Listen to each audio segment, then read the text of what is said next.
escenas de sexo o violencia. Clasificación familiar.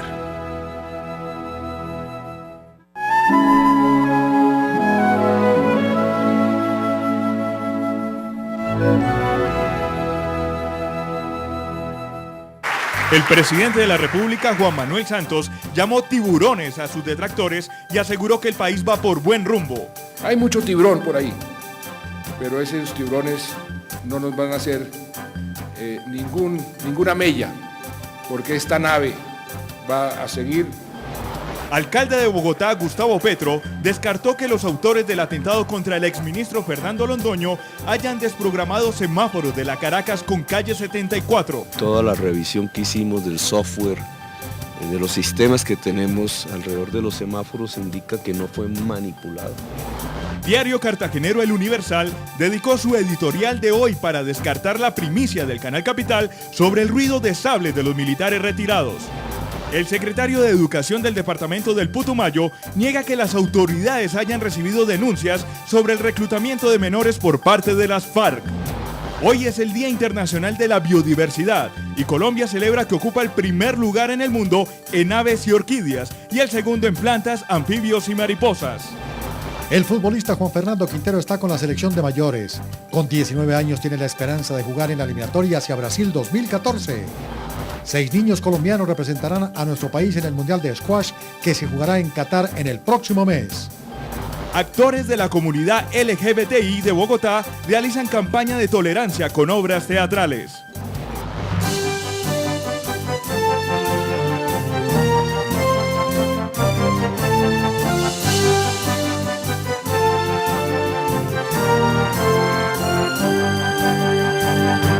Buenas noches y bienvenidos a las principales noticias de Bogotá y de Colombia. Hoy el presidente Juan Manuel Santos le salió al paso a sus detractores, según los cuales el país perdió su rumbo. El mandatario aseguró que su barco llegará al puerto propuesto y calificó de tiburones a aquellos que quieren que a su gobierno le vaya mal. El primer mandatario colombiano respondió a aquellos que han venido criticando su gestión y aseguró que él es el capitán de un barco que en ningún momento ha perdido su rumbo. Sí, vamos por el mar y hay tormentas. Y todo capitán tiene que usar esos vientos en forma favorable.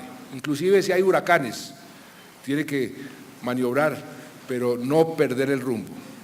Y lo que yo les quiero decir es que vamos a mantener el rumbo. Hay extremas de la izquierda y de la derecha que quieren que desviemos el rumbo. Con una palabra calificó a sus detractores que según él provienen de distintas vertientes. Hay mucho tiburón por ahí, pero esos tiburones no nos van a hacer ninguna mella, porque esta nave va a seguir con un rumbo muy definido. Frente a los llamados por el presidente tiburones que quieren dañar el rumbo del país, el alcalde de Bogotá opinó. Han demostrado alguna peligrosidad, pero pienso que son tiburones pequeños. En su pronunciamiento, el presidente Juan Manuel Santos reiteró que el país ha mejorado en materia de seguridad y competencia económica, contrario a la mala imagen que algunos quieren mostrar. Una investigación ordenada por el propio alcalde de Bogotá, Gustavo Petro, el día del atentado contra el exministro Fernando Londoño, descartó que el sistema semafórico de la ciudad haya sido alterado por los delincuentes. La investigación continúa y todo indica que el exministro era seguido en todos sus recorridos. Luego de revisar minuciosamente si el sistema semafórico de la ciudad fue alterado por hackers el día del atentado contra el exministro Londoño, lo que habría permitido el accionar de los delincuentes, esta hipótesis fue descartada por las autoridades. Nosotros hicimos un examen sobre el semáforo, porque había unas dudas allí.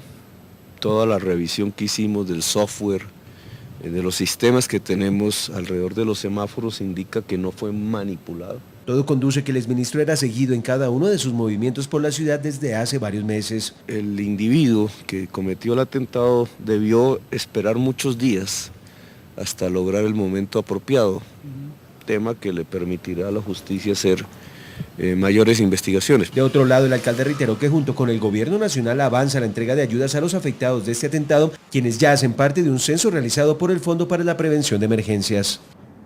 Tropas colombianas y venezolanas persiguen en la frontera de los dos países a la cuadrilla guerrillera que el fin de semana asesinó a un oficial, un suboficial y a 10 soldados en el departamento de La Guajira.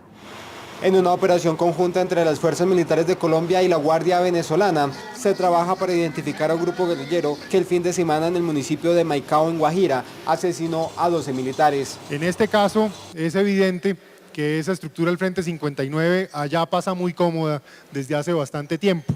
Y por lo mismo entonces es muy importante que se eleve la cooperación y que entre más cooperación haya, pues más efectos podemos generar. Según las autoridades serían cerca de 70 los guerrilleros que cruzaron las fronteras en un nuevo hecho que estaría liderando esas guerrillas que según el ministro de Defensa se están viendo debilitadas. Esto es como haber golpeado un avispero.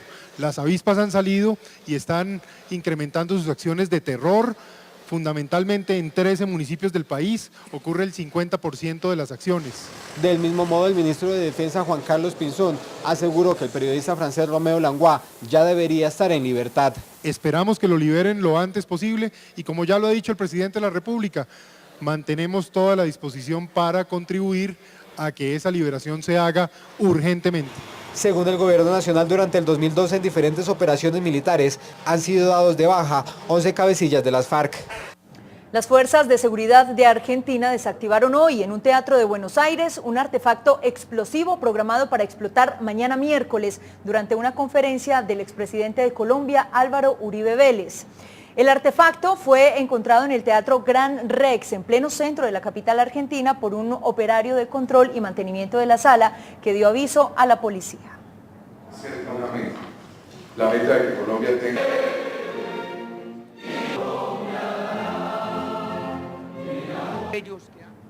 Y la primicia de Capital Noticias, que dio cuenta del ruido de sables entre los militares retirados contra el presidente Santos, le dio la vuelta al mundo y hoy fue destacada en el editorial del diario El Universal de Cartagena.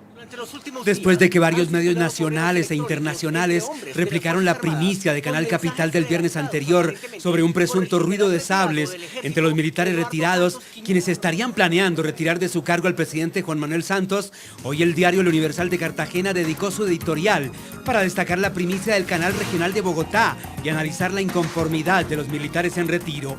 En el editorial se advierte que el ruido de sables puede verse como un desahogo verbal, inconveniente o incorrecto, imprudente y especulativo. Agrega que este rumor de conspiración se suma al ambiente polarizado del país, agravado con el aprovechamiento de la indignación y miedo por el atentado contra el exministro Fernando Londoño para desestimar los esfuerzos estatales contra el terrorismo y la criminalidad en lugar de cerrar filas por la institucionalidad y contribuir a su eficacia.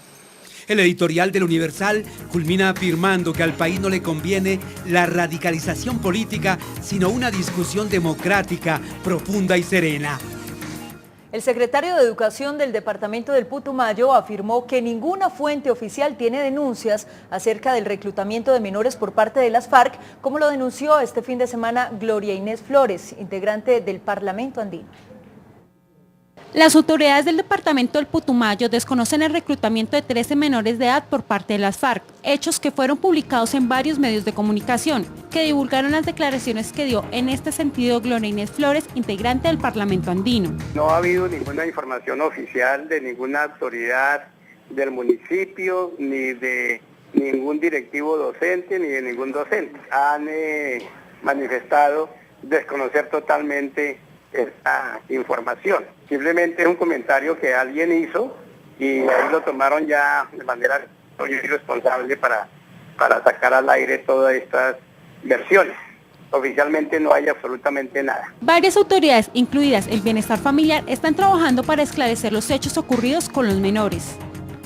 Distribuir de manera equitativa los recursos de la nación para que las regiones se vuelvan más competitivas son algunos de los propósitos de la nueva ley de regalías que fue sancionada por el presidente Juan Manuel Santos. Al evento asistió el alcalde Gustavo Petro, quien advirtió que los recursos para Bogotá son insuficientes. Con la presencia de todos los gobernadores de departamentos y los alcaldes de municipios del país, el presidente Juan Manuel Santos promulgó la nueva ley de regalías. Con el nuevo sistema, el monto total de regalías a distribuir pasó de 6.4 billones en promedio, era un promedio, a 9.1 billones de pesos este año, 2012. Con esta norma, los mandatarios regionales ahora tendrán más autonomía para poner en marcha proyectos que antes eran demorados en su aprobación. Y lo que generalmente se demoraba 3 días, se demoró 2 horas. Eso es un sistema muy eficiente que nos va a permitir además tener un diálogo permanente, no solamente en estas decisiones de las regalías, sino también en otras decisiones. En el caso de Bogotá, la ciudad recibirá anualmente 110.000 millones de pesos de la nación, monto que para el alcalde Gustavo Petro es importante, pero a la vez insuficiente. Es marginal. Y es marginal por la manera como en el Congreso se discute la repartición entre territorios. Privilegian el porcentaje de población con necesidades básicas insatisfechas, pero no privilegian el volumen de la población pobre. La meta propuesta por el presidente Juan Manuel Santos es que el próximo 7 de agosto todos los alcaldes y gobernadores ya tengan definidos los proyectos para invertir y estos hayan hecho curso en los comités que se crean con la nueva ley.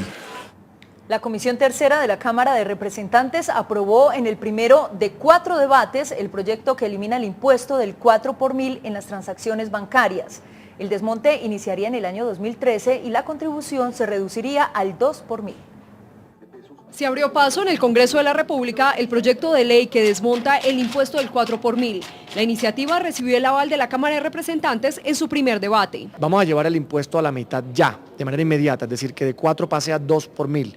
Y esos 2 puntos que restan serían eliminados los años siguientes. La iniciativa establece que en el año 2013 el impuesto baje al 2 por mil, en el 2014 al 1 por mil, de manera que en el año 2015 quedaría eliminada esta contribución. Este es un impuesto antitécnico, regresivo, perverso, que aleja a los colombianos de la bancarización, de la formalización, de la posibilidad de acceder al crédito. La iniciativa recibió el respaldo unánime de los representantes, pese a la oposición del gobierno nacional. Recordemos que el escenario que tenía el gobierno planteado era un escenario de desmonte entre el 2014, comenzando en el 2014 y acabando en el 2018.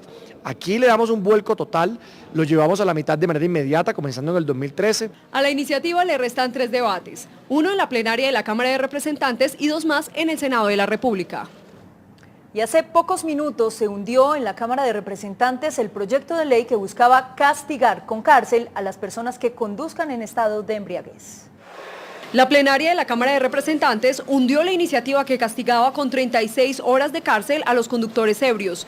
Los representantes aprobaron con 44 votos a favor y 43 en contra una proposición para tumbar el proyecto. Este día no podía dejarse pasar porque con la situación y los escándalos que se están viendo, creo que el Congreso debería mandarle un mensaje contundente al país. La iniciativa llevaba 6 meses engavetada en la plenaria de la Cámara de Representantes y este era su día definitivo, pues si no se votaba, se hundía por falta de tiempo. Los opositores del proyecto insistieron en que la creación de un nuevo delito complicaría a los jueces y generaría mayor hacinamiento en las cárceles. Los jueces ya nos han pedido que no sigamos creando delitos. La creación de delitos debe ser una política criminal, no la imprevisión de un parlamentario. Esto no subsana para nada el problema del conductor ebrio. Sin embargo, el Movimiento Mira presentará de nuevo este proyecto a partir del 20 de julio.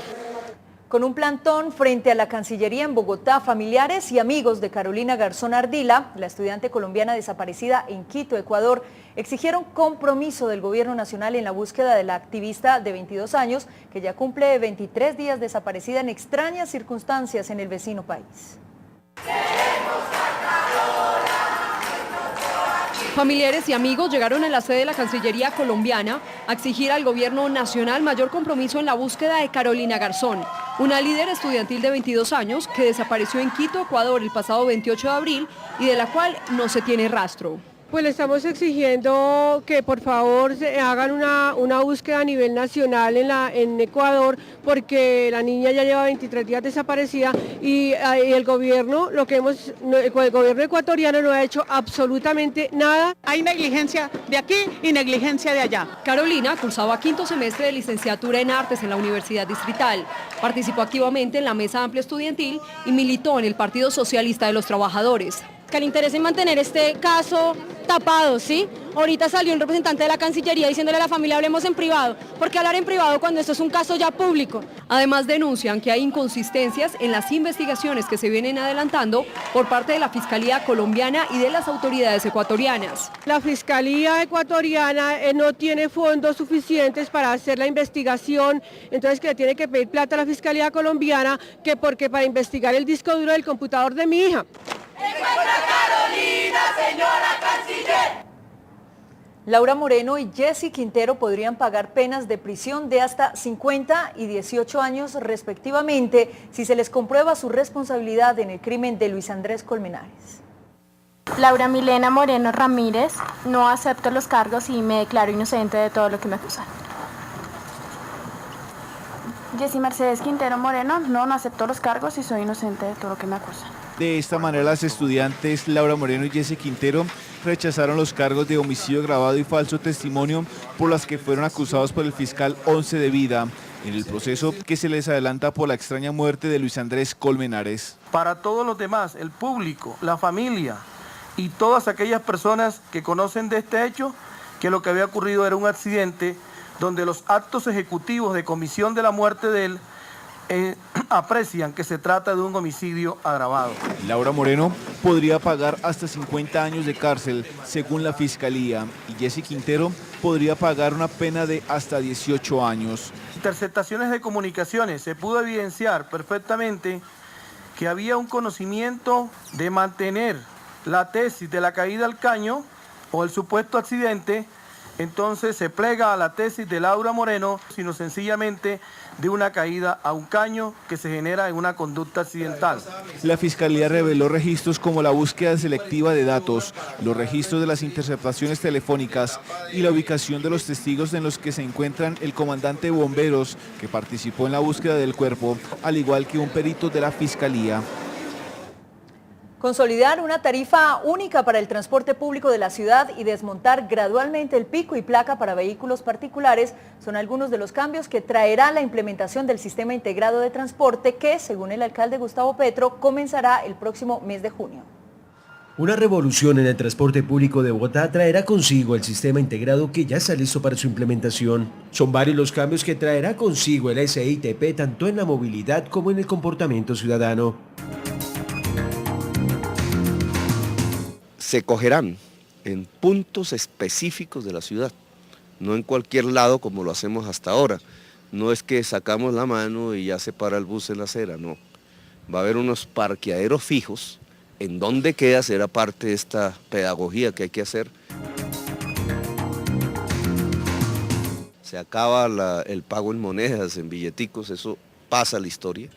Usted entra al bus, allí paga con la tarjeta entrando en la máquina, le da un derecho por 75 minutos, es decir, usted se podría bajar, coger otra buseta, hacer lo mismo y no le cobran más. Vamos a hacer un cambio en el pico y placa con un objetivo fundamental. Las tarifas y el cambio en pico y placa van a buscar que la población que hoy congestiona en horas picos, sea en una estación de buses, sea en las calles con sus carros, una parte fundamental de esa población pueda pasarse a la hora valle. Toda la implementación del SITP vendrá de la mano de una intensa campaña pedagógica dirigida a los ciudadanos. Las localidades donde iniciará su implementación serán Engativá, Fontibón y San Cristóbal. El secretario de Salud de Bogotá, Guillermo Alfonso Jaramillo, y los 22 gerentes de los hospitales de la red distrital radicaron una carta ante la Presidencia de la República exigiendo un cambio inmediato en el sistema de salud que rige en el país y que ha afectado gravemente a los usuarios de las EPS. Tras la deuda de 260.000 millones de pesos de las EPS a la red hospitalaria de Bogotá, la Secretaría Distrital de Salud exige al Gobierno Nacional el cambio urgente del sistema. Las EPS, en este caso las de Bogotá, el régimen subsidiado, de 8, 5 están quebradas, están insolventes, deberían de retirarse del mercado, pero siguen en el mercado causando más trauma, más dificultades. En la carta firmada por el secretario de Salud y los 22 gerentes de los hospitales públicos, advierten que con una cartera tan elevada es imposible el pago de salarios, prestaciones e insumos a trabajadores. Cuando colapsen nuestros hospitales, ¿a dónde vamos a dirigir estas personas humildes de Bogotá? En el documento se destacan las siguientes frases. Enriquecerse impidiendo la atención de los pacientes, siendo un acto criminal, aberrante y de la mayor corrupción, es el de mayor naturalidad y el más utilizado en nuestro sistema de salud. Señor presidente, el panorama descrito es sombrío y asusta, además de conspirar contra los esfuerzos en los cuales estamos empeñados para profundizar en atención primaria, fortalecer y modernizar la red hospitalaria, incluido el San Juan Juan de Dios, humanizar los servicios, dignificar el trabajo y empoderar a la ciudadanía para realizar acciones conjuntas por la salud de los bogotanos. La última palabra la tiene la Presidencia de la República para tomar medidas frente al evidente colapso del sistema de salud en Bogotá y el resto del país. Hacemos una corta pausa en Capital Noticias, ya regresamos, quédese con nosotros. Este es Capital Noticias.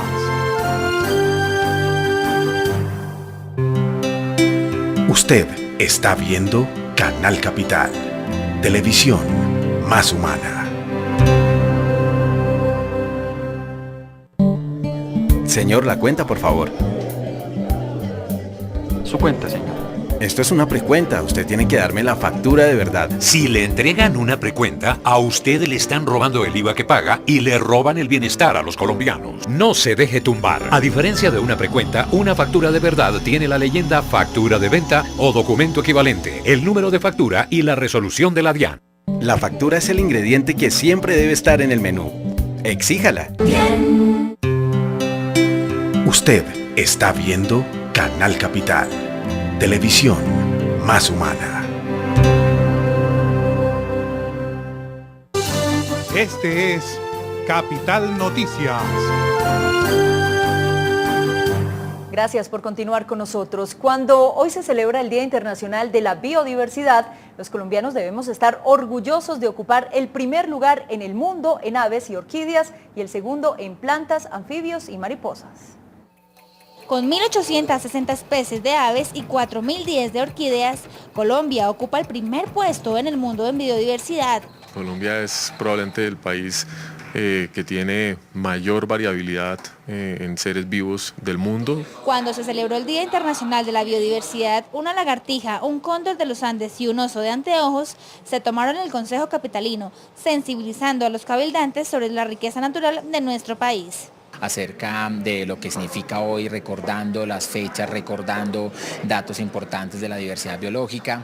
Lo que se llamaba la atención era frente a la protección. Para el concejal García, después de las armas ilegales y de la trata de personas, el mercado negro de animales ocupa el tercer lugar entre los delitos más comunes en el mundo. Tú vas al Restrepo y ahora hay situaciones como que tienen por catálogo el tema del animal que requieres. Entonces, ¿cuál es el mico? ¿Cuál es el ave? La mitad de los páramos del planeta se encuentran en Colombia. Estos ecosistemas representan el 1.7% de la porción terrestre del país y aportan agua al 70% de la población, el 10% de las especies de mamíferos, el 14% de las especies de anfibios y el 18% de las especies de aves del mundo habitan en el territorio colombiano.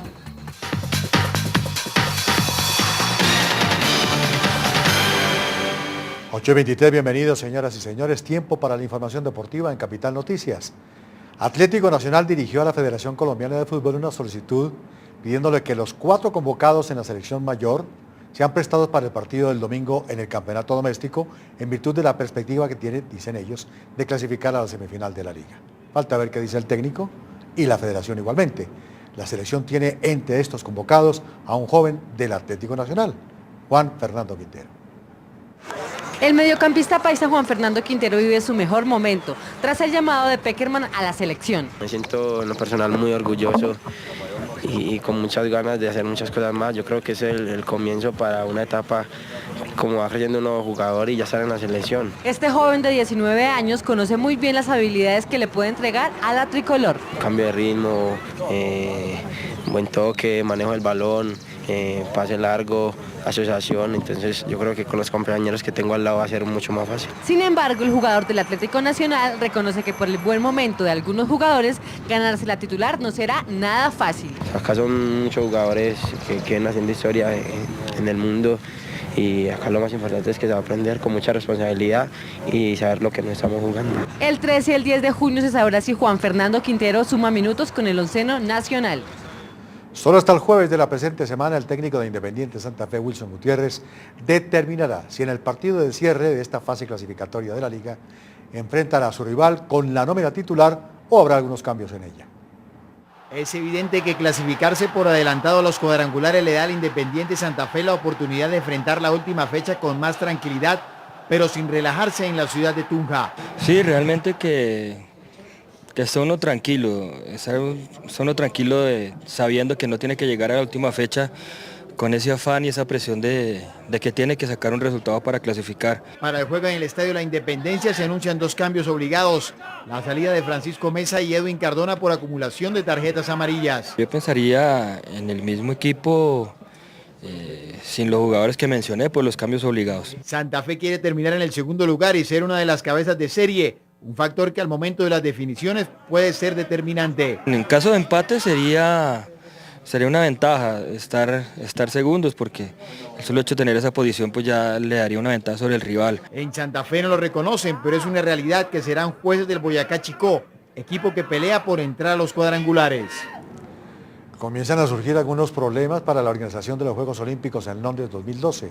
Los portadores de la antorcha olímpica en territorio de la Gran Bretaña están pidiéndole dinero a los miembros del Comité Olímpico de esa nación. Entre tanto, en Colombia, ansiedad ya entre dirigentes y deportistas porque el reloj nos acerca muy rápidamente a esta justa internacional.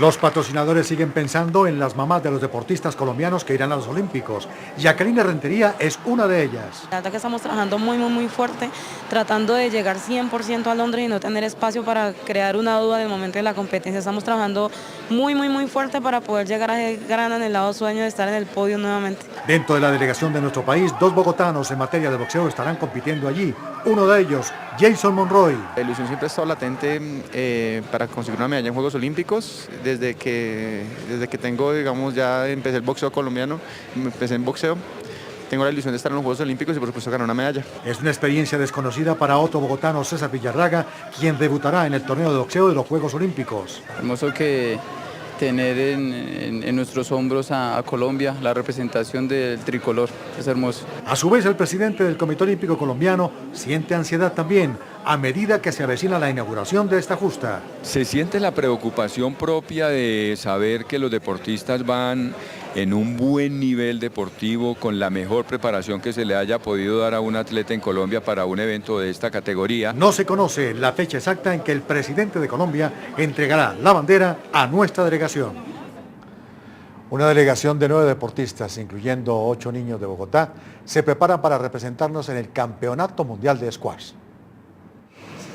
Se acerca el Mundial Juvenil por equipos donde se darán cita a los mejores exponentes juveniles de este deporte. Andrés de Frutos será una de las piezas claves. Hemos jugado 2 mundiales, los últimos 2, el nivel es muy duro, son los mejores 60 jugadores del mundo a nivel juvenil. Nosotros también estamos jugando muy bien, estamos muy bien preparados. Para este nuevo proceso estarán bajo la dirección de un entrenador canadiense que hará énfasis en la parte psicológica. Acaban de escoger entrenador y estamos todos muy felices y dispuestos a trabajar duro. Las fortalezas que pueden llevar a este joven equipo a la gloria son varias. Todos somos muy talentosos, todos tenemos muy buenos tiros. Acá el squash en Sudamérica siempre ha sido de que tenemos muy buena técnica y muy buena táctica. Colombia es el país de mejor nivel en América, por eso los jugadores piden que se les brinde más apoyo. El talento siempre ha estado, pero no ha habido quien lo explote. Este año ya está empezando un proceso nuevo. Veo todo desarrollándose muy bien, los torneos más grandes, la gente más metida en el squash. Al Mundial asistirán participantes de 26 países. Gracias por su compañía y atención. Una pausa breve, 45 segundos con mensajes muy importantes para ustedes. Después de ella, aquí estará con mucho gusto en la presentación Beatriz Elena Álvarez. Usted está viendo Canal Capital, televisión más humana.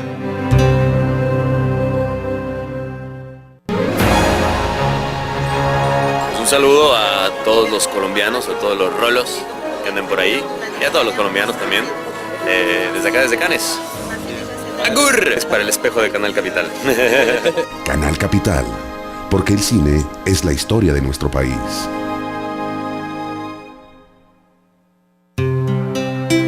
Usted está viendo Canal Capital, televisión más humana. La Comisión Segunda del Senado se realizó esta tarde un debate sobre la libertad de expresión y las condiciones en que los periodistas colombianos debemos cubrir el conflicto armado. Allí intervinieron el presidente del partido de la U, Juan Lozano, y el gerente de Canal Capital, el periodista Holman Morris. Durante el debate sobre libertad de prensa en la Comisión Segunda del Senado, el periodista y gerente de Canal Capital, Holman Morris, defendió el trabajo y la actitud del periodista francés Roméo Langlois. Insistió en que la fuerza pública no se equivoca al amparar y permitir la participación de los reporteros en zonas de conflicto.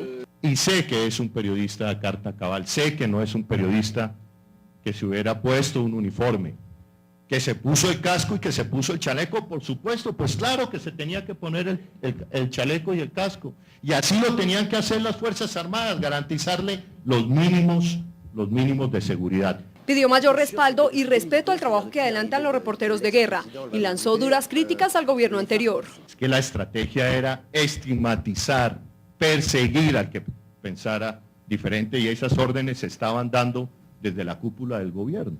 El propio presidente Álvaro Uribe a la cabeza. Yo tengo que rechazar esas afirmaciones que usted ha hecho en el señalamiento al presidente Álvaro Uribe y a su gobierno.